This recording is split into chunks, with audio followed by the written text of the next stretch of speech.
Welcome back, listeners, to the Brighter Side of Blue, our worldwide podcast, coming to you almost live from Columbo's Cafe and Tavern in Dogtown, St. Louis, home of the famous thin crust Cibo's pizza and daily lunch specials. I'm Danny. I'm Tommy.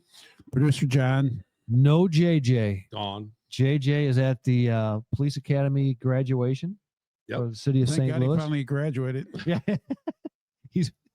He's been perpetrating. Finally got his degree. And when I was in Naples and you had Tommy Malachek covering for me, I heard JJ and Tommy's comments. They were they hurtful? They were somewhat Did you find them hurtful. Yeah, I just felt like I was a little bit alone. JJ's not a fan of pickleball. Yeah, well, he needs to get over. Producer John's a closet just a hater of pickleball. Well, I had him out on the court one time. And then he apparently it was not a good experience. It wasn't. It was 107 degrees. And I forgot to bring water. He didn't bring any water. And he's hungover. And he's hungover, and he's a redhead. He just sweats, and he just holds that heat in. I almost died. Yeah. Somehow he hates pickleball. Well, he could have been good. He just gave up on it. So I'll be back this year. They say you can start pickleball at breakfast, after breakfast, and then be good at lunch. That's slightly aggressive, but I hear you. Yeah, I'm just saying I don't play it, but I'm just saying it could happen. You could be on the way to the hospital to die, and you could play a couple games of pickleball on the way in. I've played them. They're in my brackets in the tournament. Team EMS. They weren't there to get the trophy. They were dead. Anyway, you're seeing this live. We're up to 59 million viewers. No, 57 countries, 59 million viewers. At least. And you have to like, subscribe, and share. It helps definitely send the word. It helps grow the blue wave across the country, across the world, supporting law enforcement wherever you are, wherever you stand. Thank an officer. They're out there risking their lives for all of us and doing great work. And our platform tells support us nonsense. We got nonsense. But tonight we had a great interview. Unbelievable. Dave Rudolph comes in. Dave Rudolph, who was on the show earlier. Homicide detective with the city. Yep, on the show earlier when he did the Sweetie Pies murder. But this one, he takes down our murder for hire. Breaks down. I meant breaks down. Takes down. Breaks down the murder for hire case involving a member that was involved in cure violence here in the city of St. Louis, which was a complete failure. Let me talk a little bit about that and how that was a failure. But the case itself was fascinating. Great police work. Got 3 dangerous people in the federal penitentiary for a long time. Had everything he needed. It really did. Murder. He never got to the strippers, though. No, but he said they do exist in that story. He never got to them. But you're really going to enjoy the interview with Dave. That's Rudolph, coming up here in a little bit. Brought to you by Fairway Automotive, by the way. And it'll be his last interview as an active St. Louis police detective. Yep. Yeah, he's retired. 20 years on, Dave Rudolph. We're losing a very good investigator there. Absolutely. Very good. Today is National Pig in a Blanket Day. Pigs in a blanket. I love the pig. I hate them. I was hoping you'd say you love them. Producer John, where are you on Pigs in a Blanket? Big fan. Are you really? Yeah. They're like donuts to me. But I think they're annoying to make. They're very annoying to make. I would say that if you're the one that gets and wraps it around it and then bakes it and everything, that's entirely too much work for the end product. For the end product, you don't get the little like mini weenies. You get a regular hot dog and just wrap it, and then you cut it up, and then you don't have to like meticulously wrap those little wieners. That's pretty good. I thought you were going to go call it a corn dog, because that corn dog is a whole hot dog wrapped in cornbread. Yeah, but I'm not a fan of the corn dog. I'm not a fan of the corn dog or the pig in the blanket. I am a fan of the hot dog. Good hot dog. That'll hit the spot every once in a while. Burnt ballpark hot dog with nothing on it. Like how burnt? I mean, so the little skins like all, You don't like all black though. Just about all black.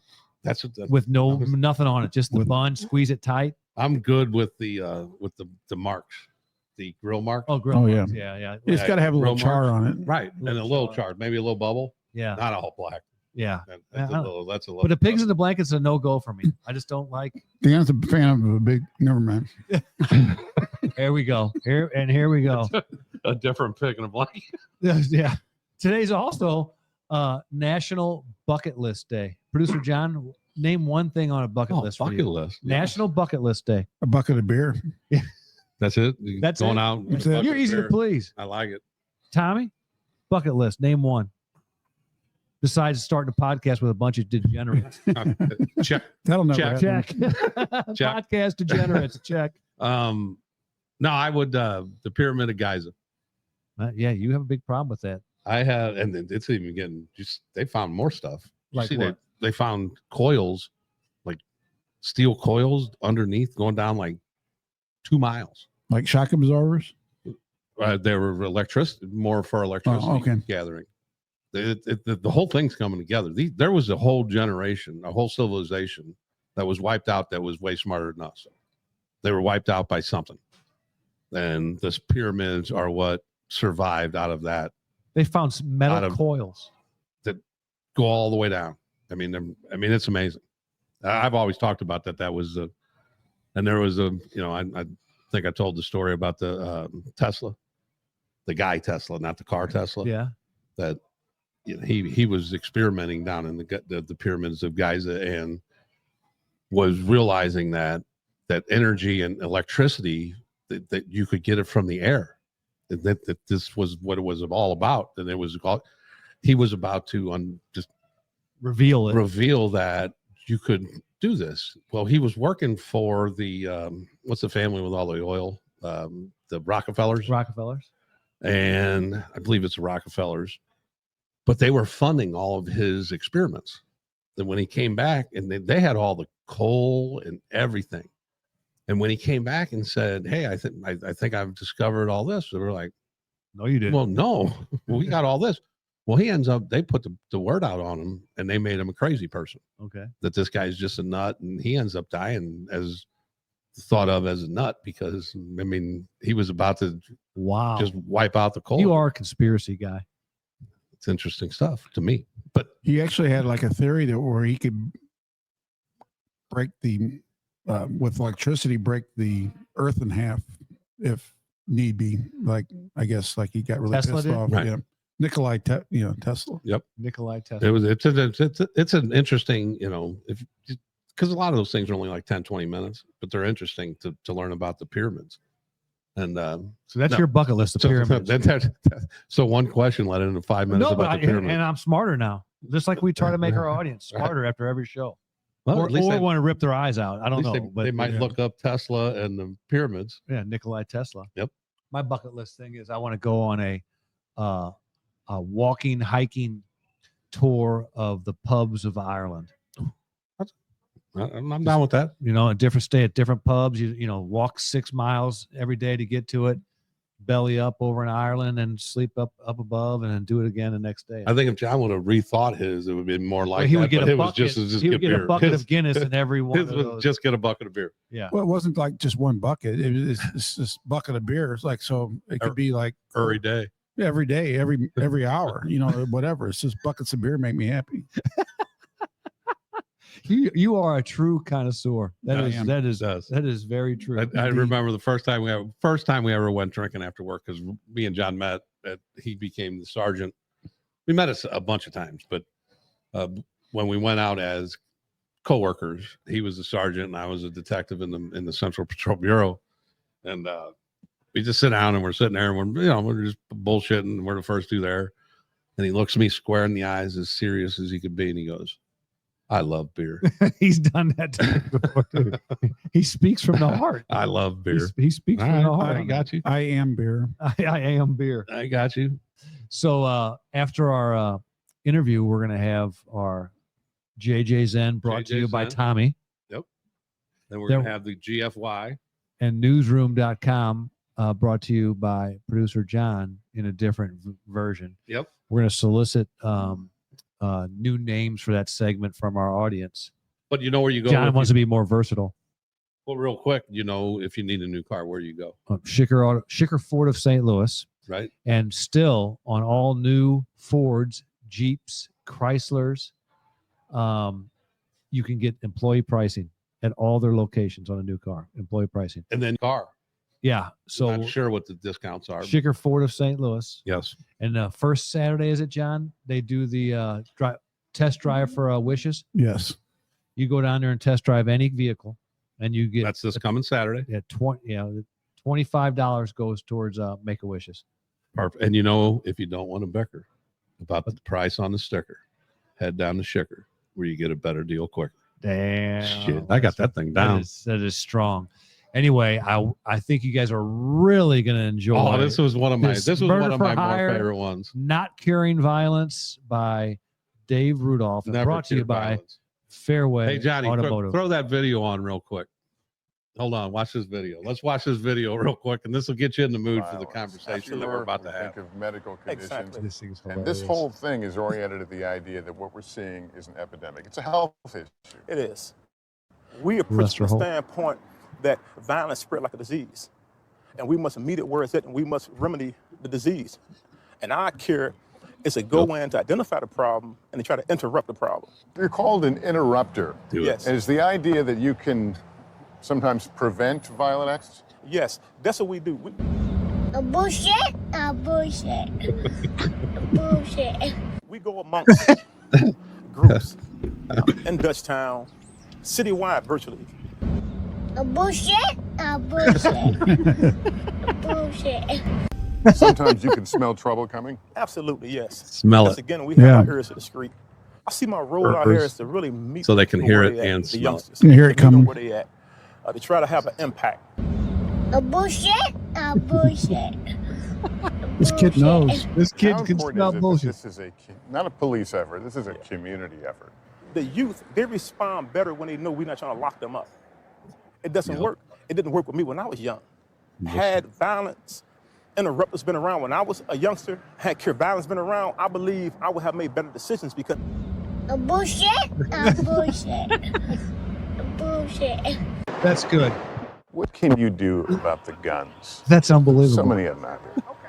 I know that guns plays a significant role in the amount of violence, shootings and killings perpetuated in the city. Yeah, no shit, Sherlock. How much credibility do you carry when you talk to these kids? I mean, they know your history, they know where you've been. Yeah, I carry a tremendous amount of credibility because Bullshit. Bullshit. Bullshit. Just for those people that can't see it because you're listening and you're not watching it on YouTube, that's Lester Holt from NBC News interviewing Jerome Williams, who was the city violence interrupter for Cure Violence, Yeah. who was For a just minute. sentenced yesterday for his hand in a murder for hire. He just got 12 years. He was sentenced to life in prison as a juvenile for a murder, and then you can't sentence a juvenile to life. And that's who Lester's interviewing about Cure Violence, and that's why that little kid was This is calling why bullshit. this story's good. So Yeah, enjoy you guys this. will enjoy this, and this is brought to you by Fairway Automotive. Look on the screen for their 4 locations. Enjoy this, and we'll be right back with the end and the GFY and JJ Zen and done by me and all kinds of other good stuff. Enjoy. As promised, Tommy, we're back with a fascinating murder for hire story. Back once again is soon to be retired Detective Dave Rudolph from the Homicide Division of SLMPD. After 20 years, you're retiring in 4 days? Yes, sir. Probably about Friday I'll be done. And yesterday you spent your time in the courtroom for a sentencing of a suspect. Yes, right? Yeah, Jerome Williams was sentenced yesterday for his role in this murder. All right. Well, Tommy, we should just This get one's got it all, baby. Drugs. It's got drugs, murder for hire, different states. Good drug Scams, organization, scams. scams. There's a scam. There's a city scam involved. So yeah, This- if Dave can hook up, if Dave can throw a stripper in here, we got ourselves a true good case. I think I can help you out there. All right, Okay. let's go. If All we right. can get a stripper in this case, we're good, baby. I mean, he's got the Cure the Violence program in St. Louis, and they couldn't cure it on up. They did the opposite, right? They were participants, Kind of. Yeah. kind of. So hey, you know what, Dave? We're gonna kind of stay out of your way on this. Absolutely. We're dying to hear it, so just roll with it. All right. So kind of to introduce the players on the case, Titus Armstead, he's the victim. He was from Seattle, recently living in New Jersey. We'll get into that a little bit more. He was murdered in Penrose Park. So he's the victim in the case. Ray Bradley, he is kind of the mastermind behind this murder for hire. Ray Bradley was from St. Louis. He had been charged with some drug distribution cases in St. Louis, some money laundering, and he was on probation out of Seattle, Washington, but he was running a drug distribution enterprise all over the United States. And really, to put it in perspective, Ray Bradley was doing about $2 million in St. Louis a month in cocaine and weed sales. So that's a good organization. That's legit. And I mean, from Las Vegas, California, all the way out to New York, New Jersey area. Jerome Williams, kind of the middleman of the murder for hire. He was a parolee out of the feds. He had been convicted as the case that he was convicted of, he committed when he was a juvenile. He received life in prison, and because of the Supreme Court ruling saying you couldn't give juveniles automatic life, his sentence was reduced and he was released from prison. He had probably been out of the halfway house for about 18 months when this murder occurred. So when you hear his name, he's going to be the kind of middleman of this whole deal. And then Morion Lindsay is the shooter. He is going to be basically a street guy hired by Jerome to carry out this murder. He went to trial here this year and was convicted, and his sentencing is next month. And Jerome got sentenced today, but we'll get to those sentencings. But just go back, Dave, to the day you got the call. The call came out. Where did it happen? And then just kind of take us through how the evidence and how the case evolved. Yeah, so it was probably about April 22nd of 2022. I work a day watch crew, and sometimes we take cases over from the night watch. And I had woken up that morning and I saw a homicide page, and I knew that the night watch was overwhelmed with prior homicides and we were probably going to get the investigation. So I came in and we assumed the investigation from the night watch.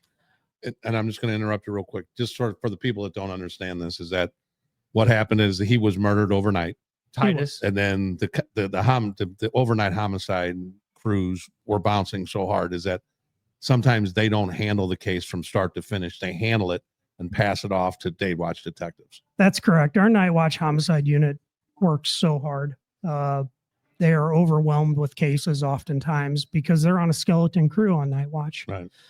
And so what we determined was Titus was murdered about 9:33 p.m., but they did not find the body until after midnight when somebody called in and said that there was a person down inside of Penrose Park, which is on the city's north side.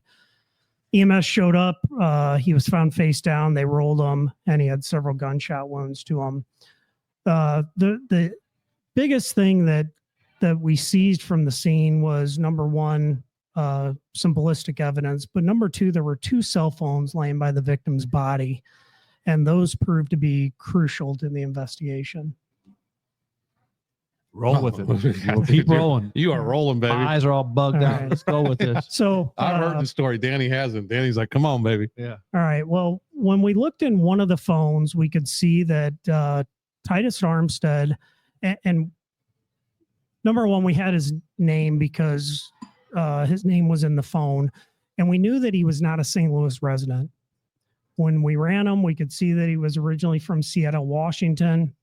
And the really interesting thing about these phones is one phone merely had a booking pass, a booking ticket from New York, New Jersey to St. Louis.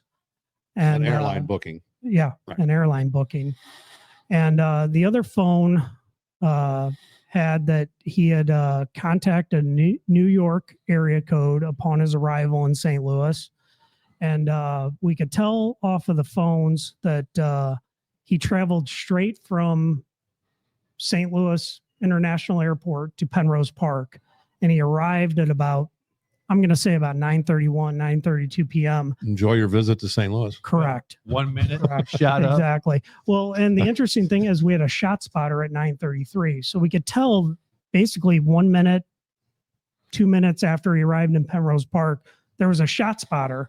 So we knew he had been murdered directly upon his arrival in St. Louis. So we really did two things. We have an analyst at the St. Louis City Police Department named Andrew Wood. He's from the FBI, and he's assigned full-time with the Homicide Division. One of the first things he did was pulled the license plate readers for all vehicles that traveled through the Penrose Park. through the airport. So we had several vehicles within the half-hour time frame that Titus Armstead had been there. The other thing we did was we knew that Titus had called the New York area code upon his arrival in St. Louis, and we really dug into that number that he called. So there was kind of two parts of the investigation, and both of them proved to be pretty important. Right. I guess for continuity's sake, I'll kind of concentrate on the license plate readers. Yeah, we'll go that, then we'll go the other way. Yeah. So basically, what I started doing once Andrew gave me that bank of vehicles Right, that had the whole traveled through list the of airport. the several hundred vehicles. Correct. I started cross-referencing them in our Regis system for vehicles that might be stolen, and also license plate readers within the city of St. Louis. And I got to a vehicle that had traveled through the airport about the time Titus was picked up, and it hit on an LPR about a half hour from the murder scene right after the shot spotter came out. So Is that what you call a clue? that would I be think so. Okay. It's getting there. that would be a clue. That's good. That is what we call a clue. Okay.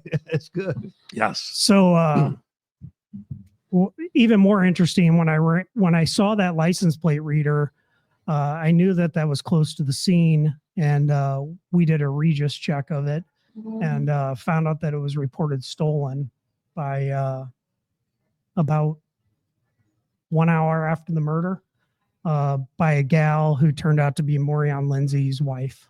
Oh. So that vehicle was of interest to us. Mm-hmm. Kind of the other thing we did through some legal process was we looked at that New York area code, and based upon the records that I looked at, I could tell that it was in the St. Louis area at the time the murder occurred, and that it was close to the murder scene, if really at the murder scene. And that's through just the techniques that Andrew Wood and everybody else has to track phones. Yeah, cell phone records, Right. historical cell phone records. Right. And when I started looking at that phone, we started getting records probably that night. And I was looking at it, I was off work at the time. And something stuck out about the records. I felt that the phone had probably been dumped in the area of Lucas Hunt and Highway 70 up in North County, kind of by the airport.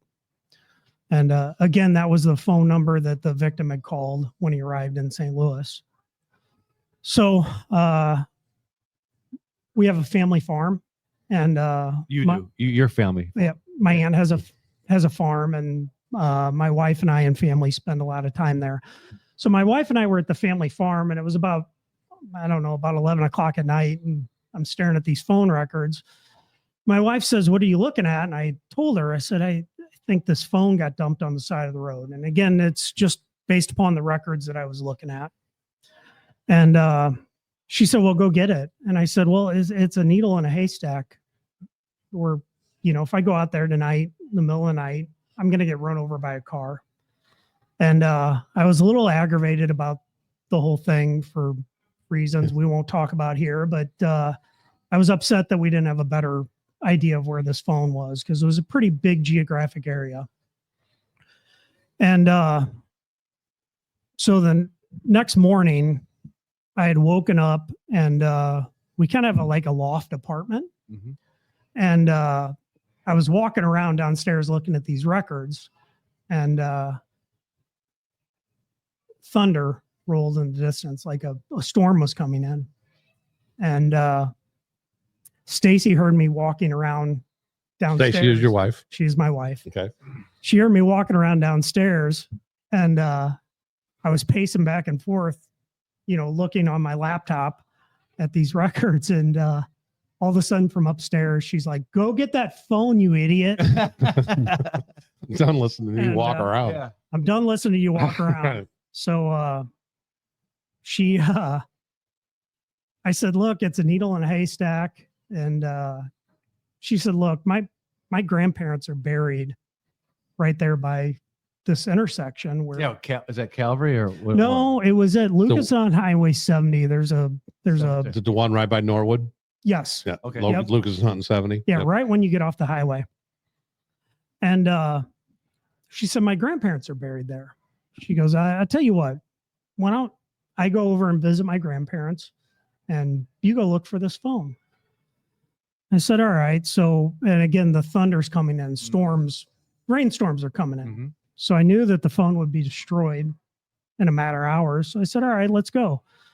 So we take off in the truck at about 90 miles an hour, heading over to Lucas on 70. And I spent about 2 hours. Well, I say that. It probably was more like an hour driving up and down the highway, calling this phone, trying to find it. Because I figured the guy had thrown it on the side of the road. And couldn't find it. And I should mention, on my way over there, I got a call from a very good detective named Kevin Corcoran. And Kevin said, "Hey," And he's in the intelligence division. he's Correct? in the intelligence division. Okay. He deals a lot with the phone records and stuff His like daddy that. was a DEA director here in St. Louis. He Go was. ahead. He was. Kevin is a tremendous worker. And Kevin said, "Hey, I realize you're not happy that you can't narrow where this phone is. I'll come out there." I said, "Kevin, the storm's coming in. Don't worry about it. If I can find it, great. If not, I'll drive around and, we'll go visit Stacy's grandparents, if anything." So I had given up, and Stacy showed me where her grandparents' grave was. And she's like, I think you should just give this one more chance. And I think you should walk around up and down that tree line over there. I'm like, "Stacy, it's, my words were, you're going to fucking make me walk up and down this tree line in the rain." So there I do. I get out of the car. I got my work phone and I'm calling the phone To see if it can ring. to Right. see if I can Yep. hear it ring. Yeah. And there's a tree line between the cemetery and the highway. What I didn't know is Kevin had showed up in a raincoat and he was walking the other side of that tree line on the highway. And I was calling the phone, and all of a sudden I get a phone call. Kevin's like, "I found the phone. It's Oh my ringing. I God. found the phone." Well, what we determined is it had been thrown out. It had been powered off and thrown out of the window of the car that was used in this murder, or one of the cars that was used in this murder. And it stuck inside a pile of mud on the side of the road, and it powered on when it did. Damn. Oh my God. Damn the luck. So How much obviously, time has passed from the murder right now? How far out? 2 days. 2 right? days. 2 days away from the murder. 2 days. Okay, go ahead. 2 days. So there was about, I want to say about 6 or 7% battery left on it. And because it was a discarded object, we could search it, right? It's trash. Right. So we immediately met ETU. Amanda Laughlin showed up, and she was great. And we had it processed and then cracked that phone open. And what was there? There was a picture of Titus Armstead as he lay face down Dead. on the phone. So we have this phone. It's another clue, Tommy. You think? That would be a Shit. the worst part about it is, well, really not the worst part about it is, but there was also you have a live photo where it catches a little bit of the, Yeah. Oh, where's it? Yeah. You yeah. could- I always, that pisses me off when I send those, but go ahead. yeah. You could hear and what sounded like an audible gunshot in the background of one of the photos. Oh man. So we knew that phone was used in the murder. So we have this car that has been reported stolen, and we have this phone that communicated with the victim upon his arrival in St. Louis. Both of those were crucial. We really dug into that phone and got some federal prosecutors on board, Angie Danis with the U.S. Attorney's Office. And we really started switching from state paper search warrants to federal search warrants as we started to learn the players involved. But we looked at that New York area code, and through the records, the team was kind of able to determine that phone had been activated at a gas station in North St. Louis by North Patrol. So we went up to that gas station and we pulled video, and we could see that the clerk on video, there's cell phone kiosks in a lot of these gas stations. We could see that the clerk received a phone call.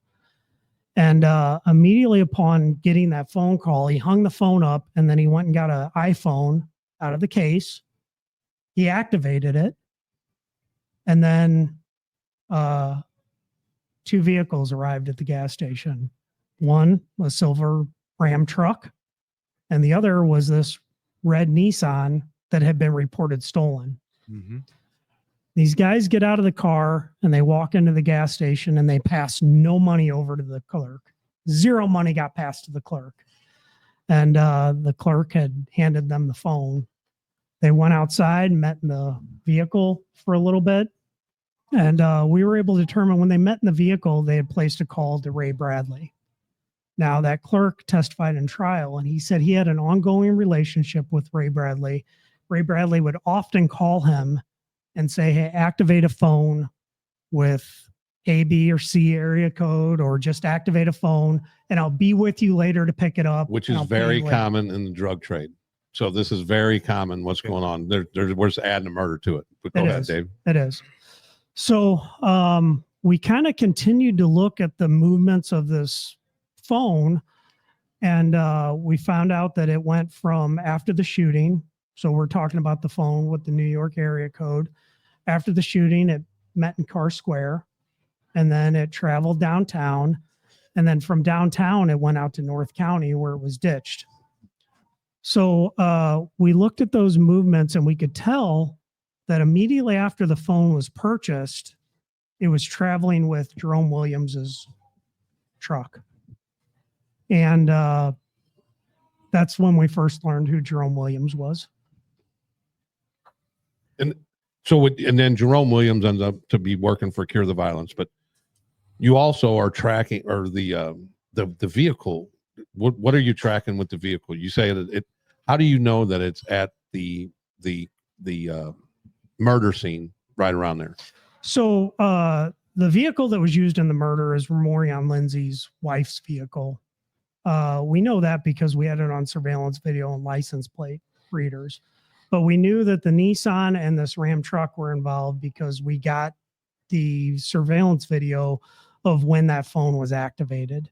And what we determined was that it was initially moving with Jerome Williams the day before the murder, but at some point that phone was handed off and it started moving with the Nissan. Okay. And it was with the Nissan throughout the day of the murder. Okay. And then it went down to Carr Square, which is the area of the old Vaughn housing projects. And is this similar to the track? Now I'm trying to keep track. Is it so that where you're following them the day before or before the murder, after the murder, you follow that phone to the same area on Washington, maybe? Well, it went to Carr Square and it was with the Nissan, and then it starts moving with the Ram truck. So now you have them together before the murder and now after the murder. So we were able to use the historical location data to put the Ram truck and the Nissan together immediately after the murder. And then it went with the Ram truck. And what we determined was Jerome Williams had taken that phone back to his apartment. Most likely showed it. Well, he did. He brought the phone back to his house to FaceTime Ray Bradley and show him proof of murder. And then he left to go pay Morian Lindsay after that proof was conveyed to the top guy. Oh, That makes sense. okay. Yeah. So, Wow. but Lindsay never goes up to the apartment with Williams. No, He gives no. him the phone. He gives him the phone in Car Square. Williams goes home, basically Okay. FaceTimes Ray Bradley. Lets Says, him know. here's a picture of the dead body. Here's a picture of the Social Security card. Ray says, go pay the shooter. And Then he goes back to Car Square. no, he starts heading up to North County where Does Williams still have the phone at this time? he did. He goes up to So North County. he's the to meet- one that throws the phone out of the. Well, yeah, he From threw the what you- phone out. Okay. But something happened in between them that was Okay. pretty interesting. Enlighten me. So we started going throughout surveillance video downtown, and we found Jerome Williams getting out of his vehicle after he had met with Morion, after he had taken possession of this phone with the picture of the dead body on it. And he walks up to a dumpster behind a nonprofit in downtown, and he looks up at the camera and immediately turns around and walks back to his truck. Well, Jerome drives one more block down under another camera, and he gets out, and you could see he like reaches down towards the ground, and we assume there was some sort of sewer there or utility shaft. So my partner Donnie Thurman and I go out there, and there are 6 utility shafts along that area of St. Charles. So what we did to kind of narrow it down was I went back to the station, pulled up the live view of the camera, and then had Donnie move back and forth to where that guy to where exactly that guy was. was. So you didn't have to search all 6 of them. Yeah. Yes. I like it. I got it. So Time management. it was kind of hilarious. We said, hey, I didn't want to bother our St. Louis City ETU. They were busy that day. There had been multiple shootings. And we reached out to the FBI and Andrew Wood's people. And they're like, what? You want me to go down a sewer? We're like, yeah, I want you to go down a sewer and see what the hell this guy threw down here. Right. And they said, okay, well, here, they did it. They weren't happy about it. They got down in there. They're like, there's a Social Security card ripped up down here. That's what we're looking for. And they put the Social Security card back together, and it was Titus Armstead's Social Security card. Wow. So that was another thing. They stole his possessions to prove they actually murdered him. So you're going to tell us why Titus Armstead had to die? In a minute. All Yeah. right, then. We'll get into it. We'll get into it. So the again, the federal prosecutors got involved, and they charged Jerome with we got a criminal complaint on him for violations of basically evidence tampering. He ripped up a Social Security card. We found it, and that carries a 20-year hit in the feds. And It's like the pillow. It's like the tag on the pillow. we charged him with it, and we arrested him. And when we went in his house, we took him into custody without incident. He was a complete and total gentleman when we locked him up. He didn't want to talk to us at that time, but we took him into custody nonetheless without incident. And we seized several items in his house, including the clothing he was wearing at the gas station. And we found a banker's box in his house that had somewhere around $375,000 in cash in it. Yep. So we knew he was in the game. The next person to go down. That was another clue, that 375. So now we're getting closer to why this may have happened. Okay. Yeah. That 300 out. This may have happened for a Okay. reason. All right. Um, I'm feeling you. he, like I said, he didn't initially talk to us and lay out the story. The next person we took down was Morion Lindsay. He was the shooter in this case. And then we eventually caught up with Ray Bradley, who kind of set the whole thing up. Right. So how do you, Jerome tells you, I'm not talking. Correct. Does Morion, does he want to talk at all? Morion tells the wildest stories ever. We So take the interviewed E him. out of his name and just go with moron. That's what we called him. Okay. Moron. Just a guy that had every opportunity not to be a street guy and a criminal. He just ruins it every time. How do you get to Ray Bradley? So Ray Bradley was Titus's cousin. Oh. And I'll tell you how this happened. Ray Bradley ran this dope all over the United States. And he was involved with some Latin Americans. And he had taken over the drug market in New Jersey because the people that had the market prior to him were not moving into New York the way the upper echelon wanted him to. And Ray Bradley took these houses over, these stash houses, and he called his cousin about 10 days before the murder. And he said, "Hey, I want to hire you to watch some houses." And this is Titus. How did you get Ray Bradley's name? And then what did you do with that? And what did you find out about all that? Yeah. So Ray Bradley was Titus Armstead's cousin. And we knew that from interviews of witnesses that Titus had moved to New Jersey about 9 days prior to his murder at the behest of Ray Bradley to go watch a house. And we talked earlier about how Ray Bradley had taken over the New Jersey market in dope, and he hadn't switched any of his houses. So what we determined was that Titus Armstead was watching a house. He was the keeper of a safe house. He was. Selling dope. They were keeping dope Yeah. there, keeping What, money. really quickly, what does that mean to watch a house? Yeah, I don't think Titus was really involved in the sale to this level.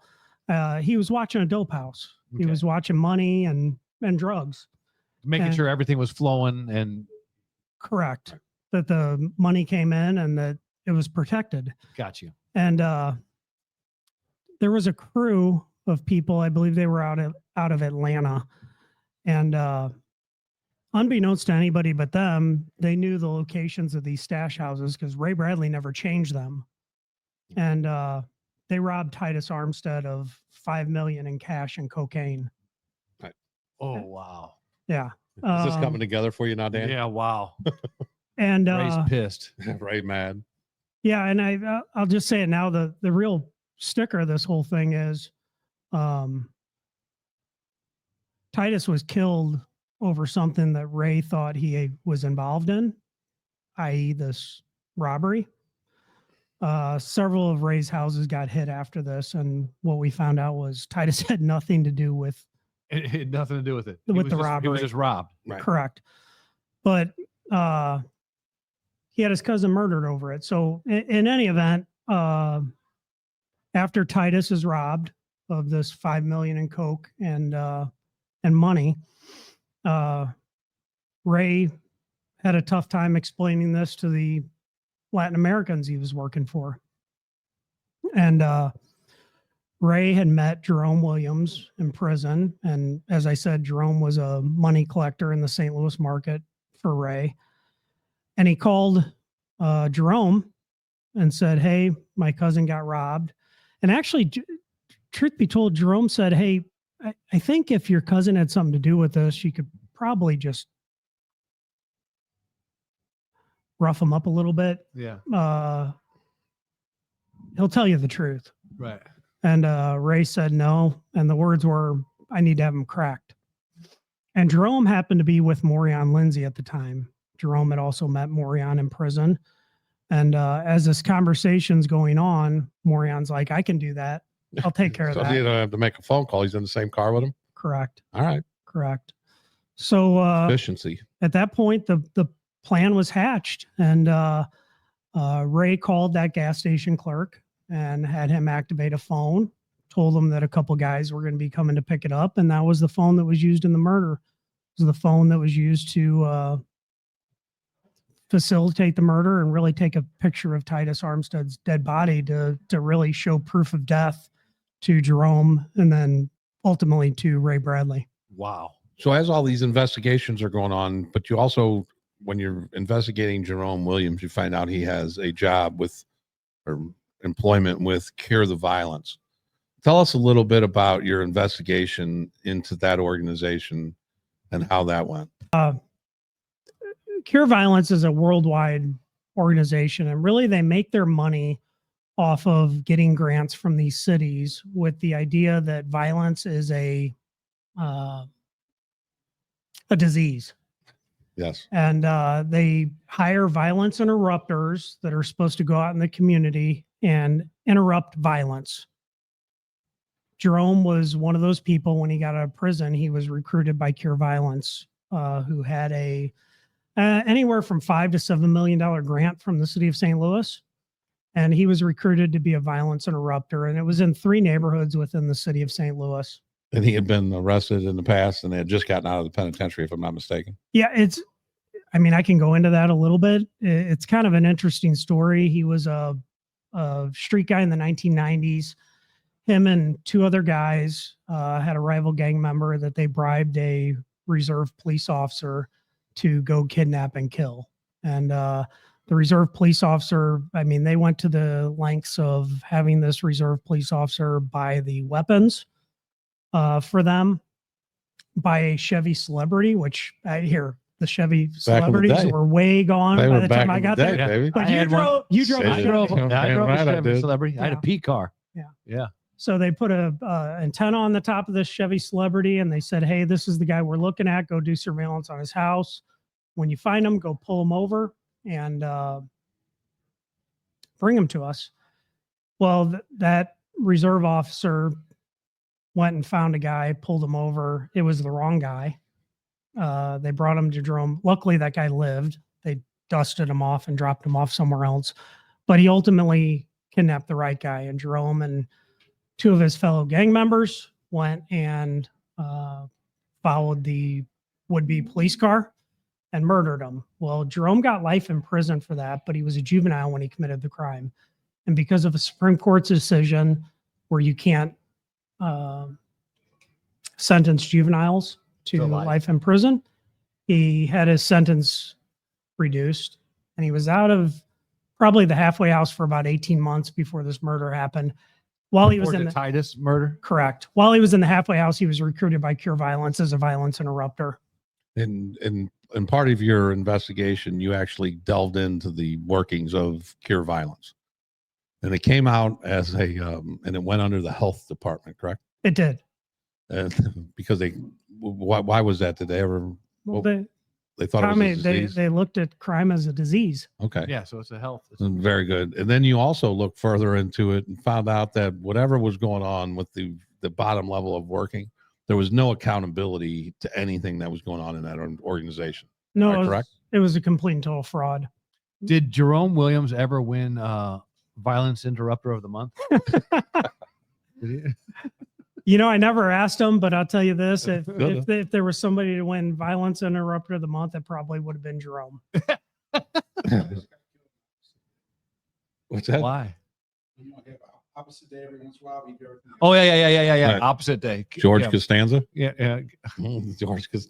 So there was nobody really curing or interrupting violence out of the Cure Violence program. No, based upon what they were supposed to be doing, they had to basically itemize a list of all the interruptions they did. And they would make them up. Yes, complete and total Because how fraud. could you articulate? I Okay. just But then we saw video earlier. We started the show with the video to make fun of this whole thing. And we saw a truck in there that Lester Holt was in. Tell us a little bit about that truck. Oh, So that truck, remember the truck I talked about that showed up at the gas station to pick up the phone, and it went down to Car Square and met with the shooter? That was the truck we seized. And it was kind of funny because I said, hey, I think if we're going to seize this truck and process it, we probably need to get a hold of Lester Holt and get a reference sample of his DNA. And that went nowhere. But But Lester was driving around in a car that was eventually using the as part of a was homicide. Part of a homicide. Was throw it in there. Lester. So Lester Holt was here Lester, doing an I interview on the successes of Cure Violence. He was interviewing Jerome Williams, who was a violence interrupter, except he wasn't. He was actually a violence participant. Weird. That is a great case. He's a violence But promoter. Yeah. You know, I want to give a shout out. Yeah. That was said. Yeah. But here's who I want to give a shout out to is Dave's wife, Stacy. Dave's wife, Dave has been on here twice now with the Sweetie Pies murder and with this murder. And when I'm talking to him on the phone about the murders, in every one of them, Stacy's got something to do with the solving of the case. I think she is the one that is the good detective, and Yeah. and he just goes. She's pulling all the strings. Exactly. Dave's a puppet. Right. the city probably ought to put her on the payroll because every time, I always talk about this, anybody that's ever been in police work that has a partnership, one always carries the other when the other is deficient, right?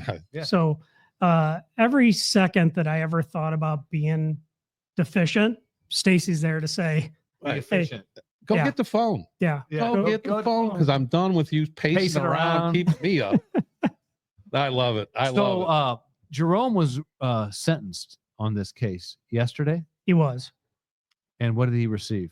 So he was never charged with the murder for hire. Mm-hmm. He was charged with the evidence tampering, which carried a 20-year mandatory. Mm-hmm. He was charged and convicted of 100. I believe he got 138 months. There was 108 months on the evidence tampering, and then he was on life supervision for those prior murder and a prior drug distribution case, and he got 15 months consecutive to the 108 months. So 138 months. And tell you the truth, that's, if you ask me, it's probably a fitting sentence for him. Is evil and dark as what he did is. If you imagine an old time gangster and talk to him, because I've met with him several times, he is the epitome of a old school gangster. I'm not taking up for him. He committed murders, probably multiple that we don't know about. But in this case, he did the right thing, and that was he testified. Right. And he'll be labeled an informant for the government for the rest of his life. Right. Now, what about Ray Bradley and Marianne Lindsay? Are they sentenced yet? Morion went to trial and he lost. The jury because of the great work that Andrew Wood, who was the case agent, Angie Danis, who was the prosecutor, and Ryan Finland, who was the prosecutor. Because of the great work they did, the jury convicted him in about 45 minutes. It was a steamrolling. So Andrew said for what he's talking about with Andrew, and he didn't mention himself, but what that is the team that goes to the into trial every day, and Andrew Wood sits first seat. Yep. So he's there next to the prosecutors, where Dave is just because Dave's going to testify. I'm sure you testified, and several people are going to testify, but Andrew Wood's there every day. Correct.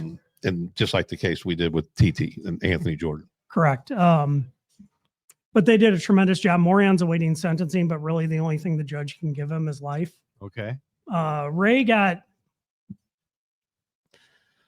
I want to say somewhere in the 25 to 30 year range. How old is Ray? Do you remember how old he was? He's in his 50s. So he's not going to have a whole lot of zest to No. deal a whole lot of dope when he's 75 coming out. No, and you see these guys when they come into jail, when you first arrest them, and then 2 or 3 years later when the case is disposed of, and it seems like they have aged 10 years in the 2 years you've been there.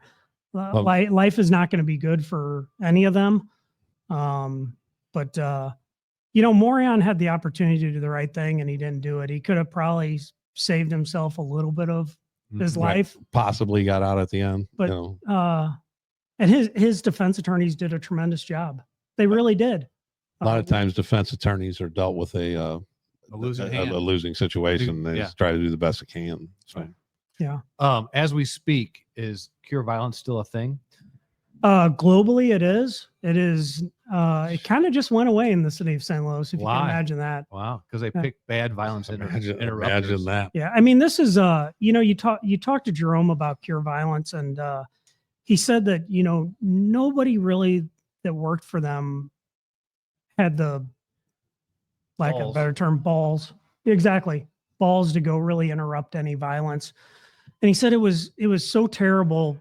And again, this is coming from a guy that's been convicted of a couple murders. But he said, and I believe him when he said this, he said, there was a community event that he wanted to put on, and he tried to get money from the program to put on this block party, and they wouldn't give it to him. And yeah, it's the whole purpose of the program. Did anybody ever look to recover any of that money that was spent on it?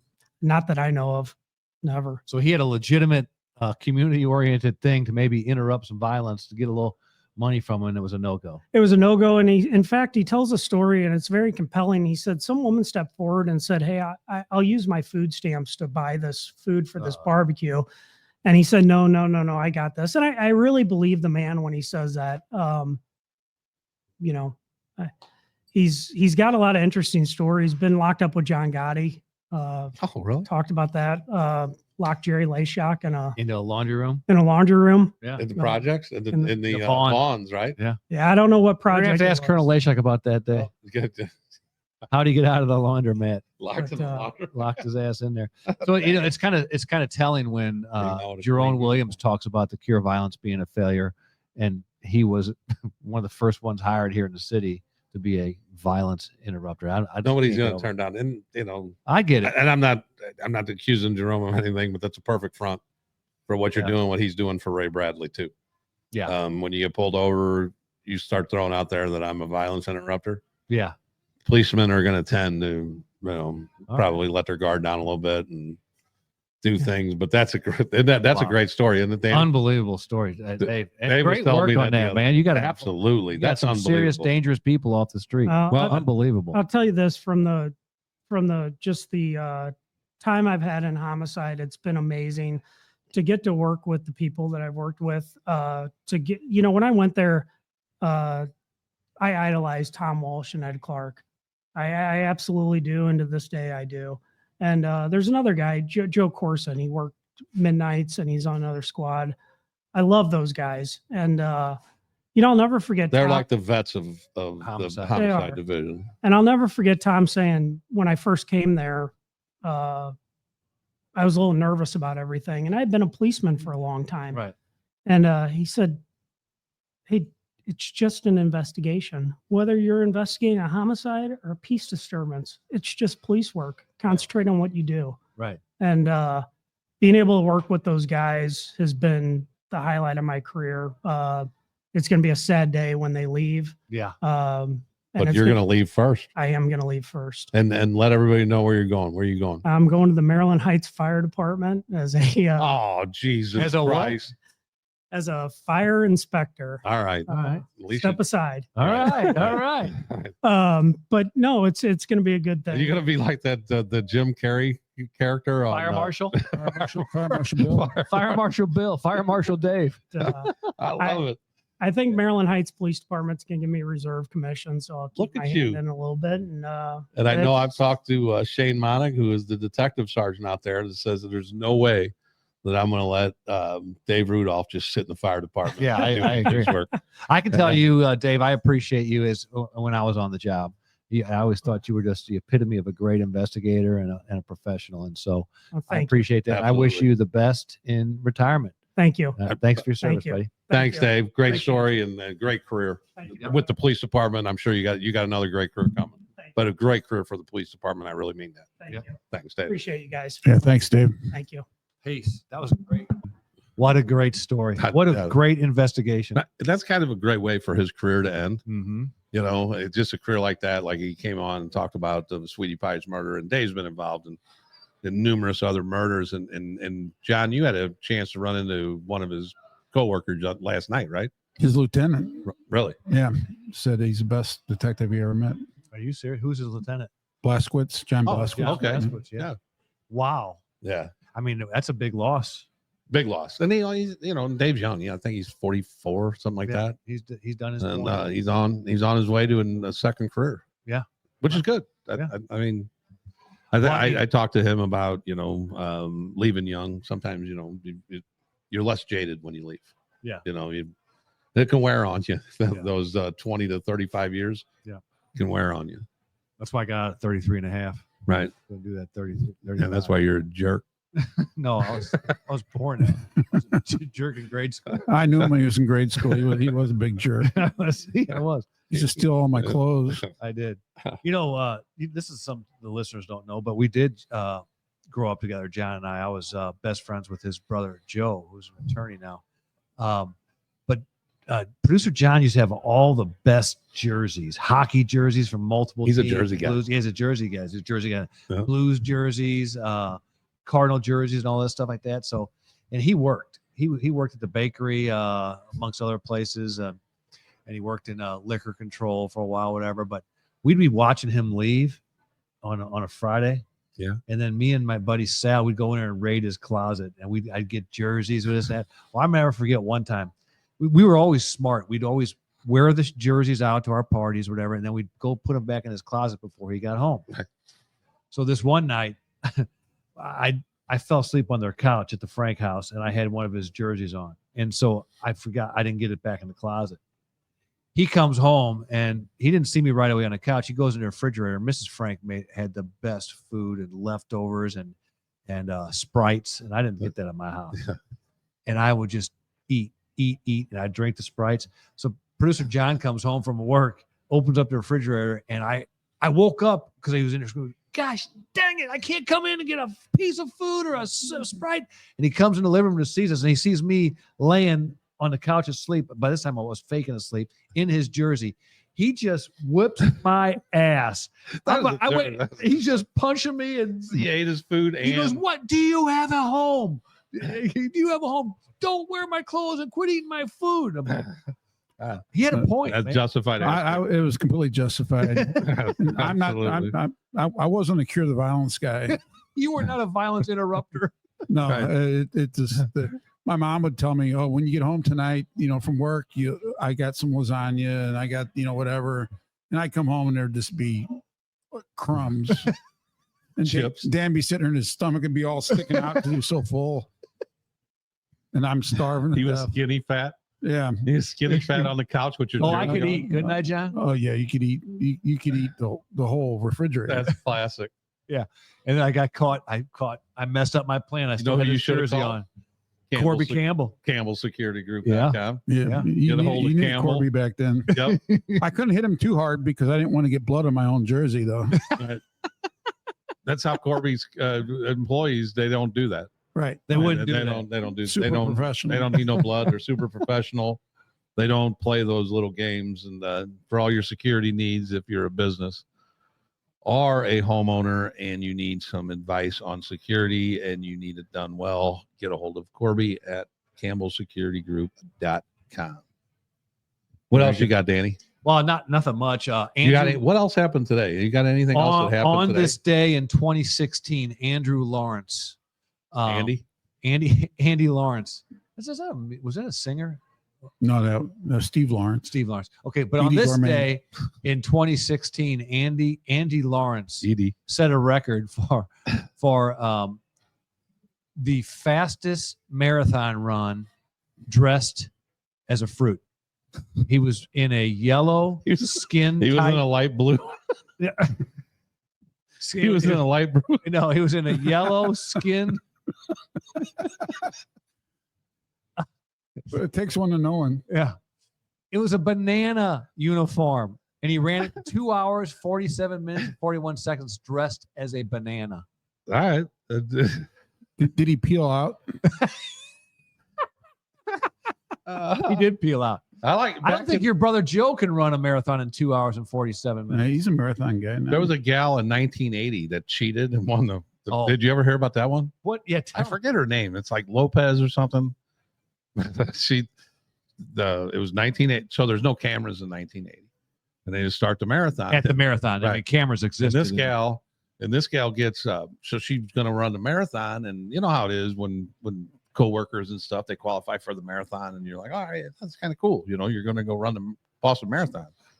A couple policemen did. I think Joe Nickerson and Charlie Lauman and somebody else. Yeah, they did Boston Marathon. And they went, and this is the Boston Marathon, right? So this gal, and her work, pitches in, and they're helping out, and so she goes to the marathon.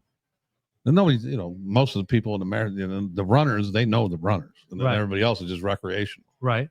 Well, she wins. Nobody's ever heard of the bitch. No, she wins the whole thing. She won the Boston Marathon. She wins the Boston Marathon in 1980. And everybody's like, who the fuck is this gal?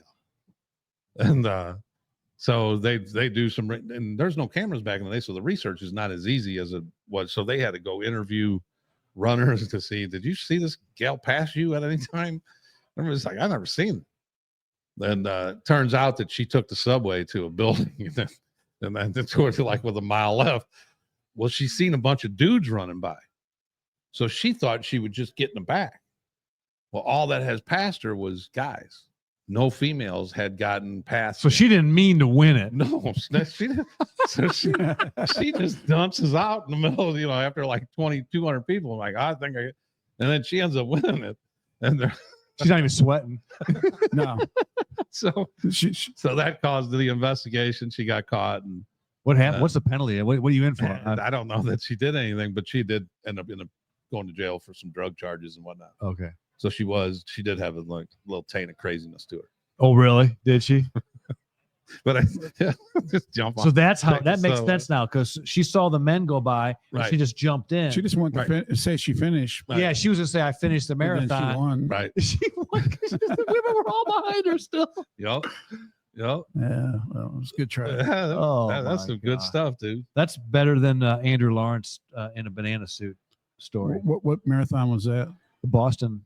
That was a Boston I marathon. might be lying about that Marathon. part. I was lying about that part. You caught me with one of my No, Andy. another lack Andy- of my lack of investigative skills. I don't know what marathon it was. I think it was the same one. It was he was running with that lady. 1980. No, it was 2016. If you go back and look at it, there's a banana came in right behind her. She got behind the banana. Oh my Gosh. God. That's pretty bad. Okay. All right. We're going to recover here. We got to regroup. So we're going to ask the listeners, because producer John wants to expand his newsroom.com to incorporate just about anything. Producer John's point, but we need to come up with a name for the segment that's Like, going to what be. do you got? What you got, Yeah. producer John? Hopefully, listeners email the brighter side of Because he Blue. doesn't want to be boxed like in, boxed into a comment or anything. or a news story or anything. Right. Tell us about what you're thinking, producer John. Get you on the screen too. Get you up on there. Get you up on the screen so that our people can see you. See, there's he So is. There he is. what's your vision of this? I just want to talk about, I did all this research, but I just kind of ran out of ideas of what, obviously there's Because 10 history's so short, 10 trillion stories out there, but I talked about everything I wanted to talk about. Then I thought about like trying to predict the future, like to counterbalance the, like Karnak from on Johnny Carson. Johnny Carson. We'll get you a big old beanie, or what do they call those headdresses? I remember one, shish kebab. And he opens the letter and he says, "How do you tell kebab to shut up?" I thought of that, but Johnny already did it. He already did it. Right. I'm not going to rip off Johnny Carson. So you're looking to do. It could be anything. I just want to talk about what's on my mind. Well, what do you got today? I want to talk about guns Okay. Oh, here we go. because, something over the Is years. this like a cure violence thing? Yeah. You interrupting violence right now? No, one of the things that I think is like really interesting about being a police officer is people think that you're a gun enthusiast because you're a copper. Right. And I could care less what kind of gun they give me. I know I need one, and I want one that works and that when I pull the trigger, it does what it's supposed to do. But I don't know the model number. I don't know how many, feet per second the bullet goes or anything like that. It's like a wallet. You have to have a wallet because it's functional. But I don't go to wallet shows on the weekends. I just have a wallet. And the gun was the same thing with me. And I don't know about you guys, but I don't think you guys are big gun nuts either, are you? Oh no. First time I ever fired a gun was in the academy. Yep. I could give a Yeah, me rat's too. ass about guns. I didn't even know I was left-handed until I couldn't close my right eye. I mean, Really? left-handed. Okay. Oh, all right. Well, anyway, so I'm picking up what you're putting No, I'm down. down. But that's just we try to give a lot of our listeners, especially ones who aren't officers or That just think we kind of a all look right. behind and I appreciate it. We've had the benefit of having some of the best trainers in the country in St. Louis. all gun nuts. Yeah, like Bill Burnett and people like that. Yeah. that taught us how to shoot. But Not all policemen are gun nuts. No. And I know what he's saying, because a lot of times you'll be in a conversation with somebody, and just when they find out you're a policeman and they happen to be a gun nut, They think automatically. they assume you're a gun nut, and then right away I'm like, we have nothing in common. No, because I don't Because know there's anything. a game on, there's a football Yeah. game on right now, and you're talking about guns. Yeah. No. I got nothing.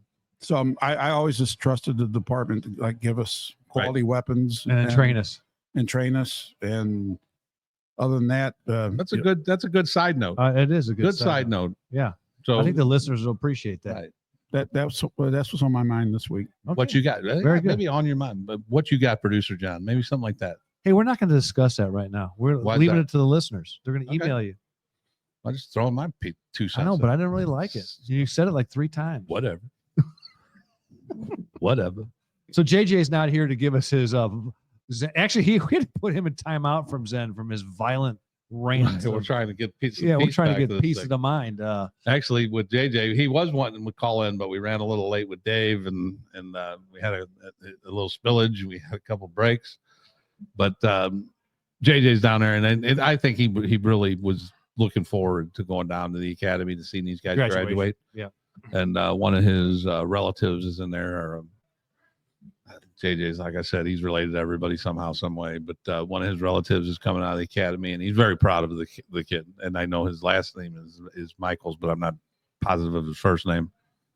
I'm sure he'll be part of the mobile reserve unit within a year. What do you think, Dan? I 100% agree. We may go straight there. And with in JJ's absence, JJ Zen's going to be brought to you by Tommy. But I'm going to throw one in there too, if you don't mind. After you Go ahead. go, no, you first. Well, what I saw is the one I saw that I liked is that the best time to plant a seed for an oak tree was 20 years ago. The next best time is now. What do you think of that? I like that. But what's up with the oak trees? I don't know. They're big. They're big motherfuckers. I know, but you just become some kind of They're like the tree like the, guy. You're like a tree guy. Arborist. We know you're an arborist. We know you're not a gun if guy. you want to build something that has the oak tree is the king of trees. It's like the lion of the jungle, right? The oak tree is like the massive tree. To start that, plant something. All right, I like Because that's a whole family. That an oak tree. If you can plant an oak tree, a family of it that's like an oak tree, that's a solid ass family. that. Now a lot of these trees around St. Louis are getting that disease. Have you seen that thing? That's an eye It's called- disease. I had No, eye it's like it looks like a little gall disease, and all over St. Louis we're losing our trees What? because that gall disease is they don't recover. I haven't seen this. Oh my God, limbs are falling all over the place. It's very bizarre. The gall disease, it's killed. They're taking trees down like 40 going Didn't west. see that. I'm trying to find my You're Zen. You can't find. well, yeah, because I was going to give it it. to I'll jump right in GFY if you don't go- find that motherfucker. no, hold on, go ahead, no, hold Well, on. I can. Let's go back to trees. You can sleep with your dreams, or you can get up and make them happen. All right. All right, I don't know if I mean, I've had some pretty effed up dreams. I don't know if I need to get up and make them most of happen. my dreams to happen. Yeah, that's a For good real. point. Yeah. Yeah, that's a good point. All right, well, that's it. All Well, right, I got some GFYs. All right. The GFYs is brought to you by the Riverman Cigar Company, 8984 Ponders. Watson Road. Yep. Dan Ponder. Yep. We're gonna go out and visit all our. We're looking forward to that. We're gonna go out and visit all of our sponsors and next week. Next week. And so that'll be fun. But so do you guys know the Shannon Sharp story? You guys know? Let me just. Shannon Sharp's a retired football player. He's a Hall of Famer. Hall of Hall of Fame, Famer, won NFL. Super Bowl rings. He's got a podcast now. He's 56 years old, doing well. Just signed a $100 million contract. Well, he decides it would be in his best interest to start dating a 19-year-old. Mm-hmm. So this 19-year-old, and they've had a relationship for like 14 months, 2 years, whatever it is, and they've been saving texts but they got freaky, it seemed to be consensual, but maybe he took it too far, she's claiming, and did some stuff that she didn't want done to her, but it was crazy. But here, who needs to go F themselves in this whole thing is 56-year-olds that think it's cool to date 19-year-olds and 19 and 20-year-olds that think it's good to date 56-year-olds. All those people are weirdos. They're just straight up weirdos. And they all need to go F themselves. They know what they need to. That's crazy. That it's just uncomfortable. That is. How about Nobody Bill- wants to see it. Right. Bill Right. Belichick dating a 24-year-old. Yeah. That is just wildly uncomfortable. And she's running around, and he's the coach of North Carolina now. Yeah. She's running. They're saying she's running practices, and she's in email chains. I heard she was in the email chains. That's weird too. I mean, this is just weirdo stuff. Stop with the weirdo shit. Yeah, I don't get it. All those people need to go after themselves. Yeah, You agree with that? I agree with you. You need to stop that. A lot of good things going. Tommy, what about our communities? Communities that support law enforcement are safer places to live. Peace. Peace. Peace.